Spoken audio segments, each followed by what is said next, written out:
Magandang araw po, welcome po sa aking channel, Love9 TV. Patalasasan po, meron po ba kayong mga properties na napapabayaan or non-performing assets? Plan nyo yung ibenta pero wala kayong oras sa pagbibenta nito. Kung ito'y pagkakatiwala nyo po sa amin, tawag lang po kayo sa aking numero, usap po tayo, gawan ko po ng video for free. Yes, libre po, wala po kayong babayaran. Tutulungan pa namin kayong mabenta ang inyong property. Kami na po bala sa marketing, sa boosting or paid ads. Even sa tripping, hindi na po kayo mapapagod sa pag-entertain ng mga buyers. Kami na po bala sa lahat. Tawag lang po kayo. Nandito po tayo ngayon sa Cuenca, Batangas kung saan meron po tayong bagong video presentation. Isang residential farm property na may lot area na 3,200 square meters. Ito po'y titulado. Buhay po ang may-ari, wala po kayong magiging problema sa documentation o sa transfer ng title. Meron po itong mountain view at ang kagandahan pa po dito, ito po'y walking distance mula sa National Highway. Kaya ito'y accessible ng public transportation. Meron pong regular trips ng bus mula Manila papuntang Lemery na kung saan dumadaan po yan dito sa Cuenca, vice versa. May access na rin po dito ng tubig, kuryente at internet provider. Gawa ng meron na pong mga kabahayan dito. Napakatahimik po ng lugar, sariwa ang hangin at malamig po ang klima.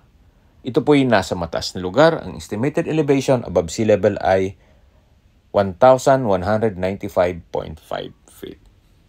Dito po sa loob ng property ay meron pong mga fruit-bearing trees gaya ng nyog, saging, langka, lansones, at marami pa pong iba. Ito pong frontage ng property ay nasa 30 meters. Napakaganda po. Patag na patag, kaya usable po lahat. Wala pong masasayang. Meron pong konkretong farmhouse na maayos pa naman ang structure pero kailangan pong ipa-repair.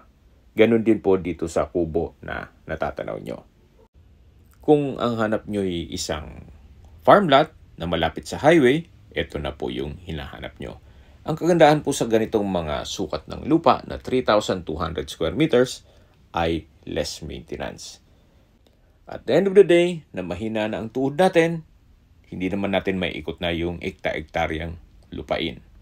Pero kung land banking naman ang pag-uusapan, maganda rin po pag ekta-ektarya. Kuha ng mas malaki po ang kita sa land banking compare nyo kung natutulog ang pera nyo sa bangko. Yan naman po yung opinion ko naman. Depende pa rin yan sa inyo kung anong maging assessment nyo dito sa property. Ito po yung likod ng bahay na hanggang sa dulo po ay patag na patag pa rin. Habang pinagmamasdan nyo po itong buong property, pag-usapan na natin ang distance, location at travel time. Gaya po ng nasabi ko sa inyo kanina, mula po sa National Highway o National Road, ito po'y walking distance lang o ilang steps lang. At mula naman po sa bayan ng Cuenca, ang distance is 3.8 kilometers at ang travel time is 8 minutes. Sa bayan po ng Cuenca ay kompleto na rin gaya ng public market, groceries, convenience store, drugstore, remittance center, banks, schools, church at hospital. Yan po yung lagi kong binabanggit sa inyo na dapat nyo i-consider sa paghanap ng property, yung meron pong malapit na hospital. Hindi ko naman po sinasabing sakitin kayo. Yan naman po for emergency purpose lang naman.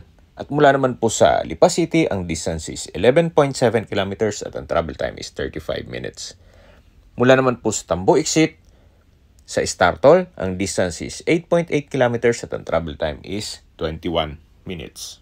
Mula naman po sa Manila o sa airport, ang distance is 81.9 kilometers at ang travel time is 1 hour and 28 minutes.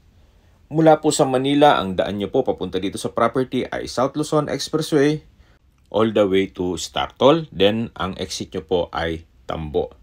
Paglabas nyo po ng toll gate, matatanaw nyo yung Jollibee, then kakaliwa po kayo. Diretso na po yun hanggang Cuenca. Okay, sa presyo na po tayo. Binebenta po ito ni owner sa halagang 4,000 pesos per square meter. Kung may mga katanungan po kayo, tawag lang po kayo sa aking numero. At sa mga kababayan naman natin na sa ibang bansa, meron po akong Telegram sa mga iPhone user man, may iMessage, Meron din pong Imo, Skype, Viber at WhatsApp. Same number lang po, 0917-316-3399. Sa mga nagtatanong naman po ng aming Facebook, meron po kaming Facebook page na Nob9TV at Facebook Reels Video. Meron din po kaming TikTok at Instagram. Meron din po kami ibang YouTube channel na Nob9TV channel at Nob9TV Listings. Sana po naibigyan yung video presentation. Paki-like and subscribe na po sa aking channel para ma-update din po kayo sa aking future listings. Kung sakali po hanap niyo yung mas malaking sukat ng lupa, meron din po kami ibang listings na pwede niyong pagpilian. Huwag po kayong mag-atubiling tubawag sa amin, then let us know your budget para malaman namin kung anong property pwede namin alok sa inyo. Sa lahat pong viewers, subscriber at nagtiwala po sa amin, salamat po sa suporta, ingat po kayo lagi at yung pamilya. Maraming salamat po.